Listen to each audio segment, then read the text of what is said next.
Okay, so it was yesterday morning. Sims and I spent some time talking about something that he and I had heard, and we'd worked on it, and we developed it, and we honed it to the point where we were ready to report that the Miami Dolphins, prior to the filing of the Brian Flores lawsuit, had planned to try to engineer Sean Payton as the head coach and eventually Tom Brady as the starting quarterback. And Peter, we were talking about this during the break, and there's always the disconnect between the things we know that we can talk about when we're not on the air, because we can be a little looser with it and get involved in more supposition and conjecture and rumor mongering. But when it's live, you have to be a little more restrained. But this is something that had been out there percolating for a while. We just decided last week, Sims and I decided we've got this nailed down, and we're going to nail it down a little bit more, and we're going to go ahead and do it, because if we don't, someone else will. That was basically we're hearing so much about it that it felt inevitable that it was going to get out at some point, especially this week with the entire NFL world descending on Indianapolis for the scouting combine. You know, Mike, what I found most interesting reading your item yesterday, my first thought was, this is now the third time since 2017, third time in 5 years that Sean Payton has been legitimately connected to another team. There's this one. There's the one you wrote about in Playmakers that I never had any idea about. Where it got nixed at the end because of what was happening with the Pelicans, But 5 years ago, I don't know how many people in the audience know this, but 5 years ago, when the Rams were getting to the end of the line in the recruiting and the interviewing process of their head coach, Kevin Demoff, their president, told me this before the Super Bowl, that they were set to tell Stan Kroenke, the owner, look, here's who we like. We like this guy, this 30-year-old coach, the offensive coordinator from Washington named Sean McVay. But obviously, it's going to take a leap of faith for you to love him. And Demoff was really concerned that Stan Kroenke was a veteran coach guy.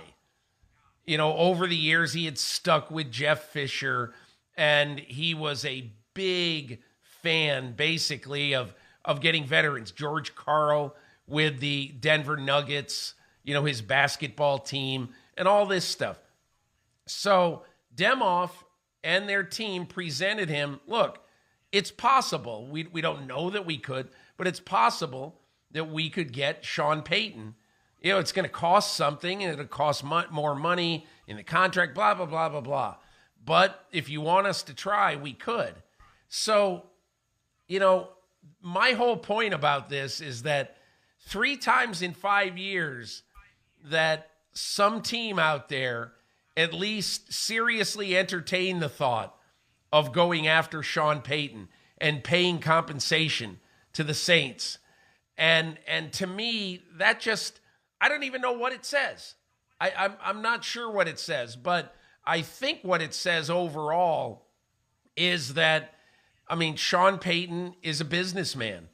And he also, in my opinion, if I'm reading your item yesterday, the other thing that I thought of, because I know, Mike, you and I have, we both know Payton. He legitimately wants to give broadcasting a chance. It's not a lock that a year or two from now that he's going to be coaching Team X.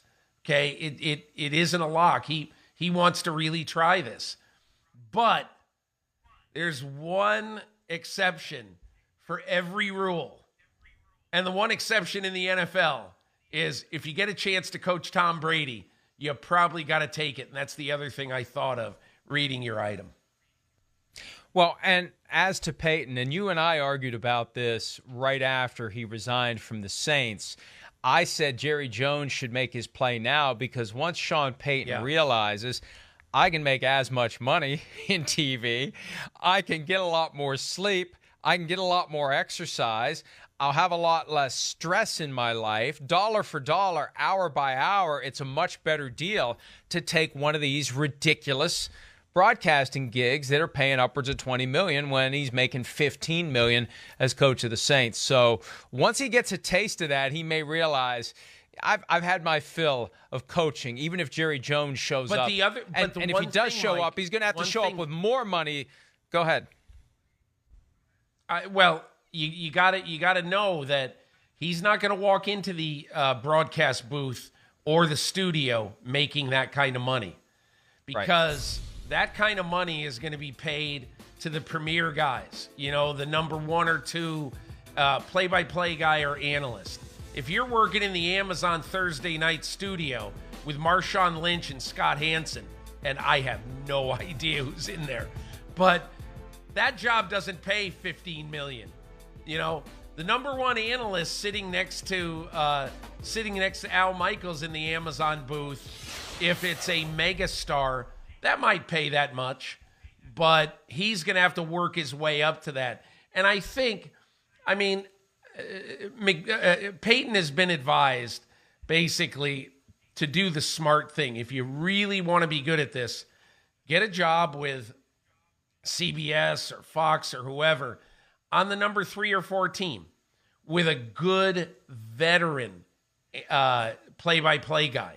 With, let's just say, and I'm going to invent this out of whole cloth, with like Kevin Harlan, okay? And sit in the booth with him for 2 years, and he will help you get a lot better. Sit in the booth with, a really good veteran play-by-play guy and just get a lot better. And look, I hate to say this. I don't even know who Kevin Harlan's partner is. I don't mean to boot him out. It could be, there could be 10 play-by-play guys, but I'm just saying, get a good veteran guy who knows the ropes, and he'll help you. And at the end of 2 years, maybe you're ready to make that big jump and decide whether indeed you do want to do this for a life. We reported yesterday that Sean Payton will have a second meeting with Amazon this week, and he's very flexible when it comes to studio or being in the booth, and they are inherently different jobs. But Peter, if Amazon sees something in him that would make them inclined to offer the analyst job, they've already got the wallet spread wide open for that gig. They were ready to give reportedly $20 million a year to Sean McVay.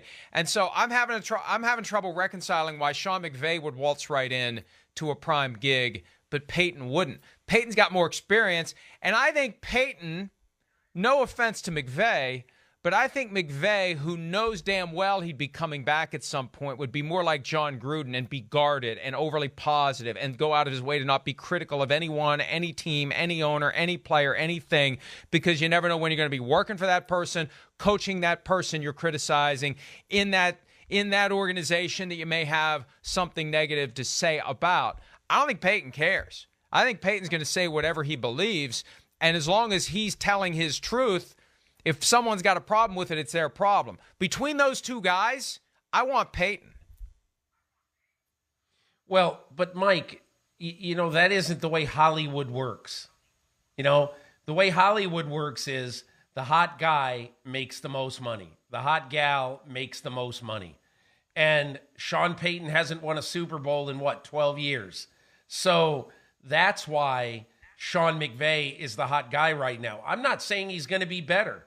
That's why when great players walk off the field and great coaches leave the sideline, if they leave the sideline after having wrecked the NFL, like Tom Brady, if he said, I want to be in a booth, somebody's going to pay a gigantic amount of money to get Tom Brady just because he's Tom Brady. And look, I don't doubt for a second that Payton would be better than McVay. I think they'd both be really good by the way. But I don't doubt for a second he'd be better. But Sean Payton is not the hot guy today. And so that's why I think McVay comes in and, is the apple of everybody's eye who they're all chasing. And McVay comes in, young guy, and I just think, even though it might not be fair It's the reality of the world we live in. Hi, I'm Mike Tirico, and thanks for watching. Make sure to hit subscribe for the latest news and highlights from NBC Sports.